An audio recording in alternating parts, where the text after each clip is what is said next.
হরিদ্বার অথবা ঋষিকেশের একটি ভালো খাবারের জায়গার অপশন হলো এই চটিওয়ালা, বিশেষ করে ঋষিকেশে।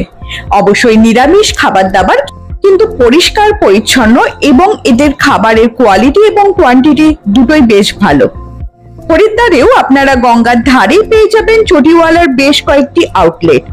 তবে সবচেয়ে বেশি ভালো কি লাগে বলুন তো, চটিওয়ালাতে ঢুকবার মুখেই এরকম টিকিধারী একজন করে সেজে গুজে বসে থাকে। এটা দেখতে বেশ ভালো লাগে কিন্তু আমার। চলুন ওদের একটু মেনু কার্ডটা আপনাদের সঙ্গে শেয়ার করি। যারা হরিদ্বার বা ঋষিকেশে যাবেন তারা অবশ্যই খেতে পারেন এখানে। আর কারা কারা খেয়েছেন তারাও জানাতে ভুলবেন না আমায় কমেন্ট বক্সে।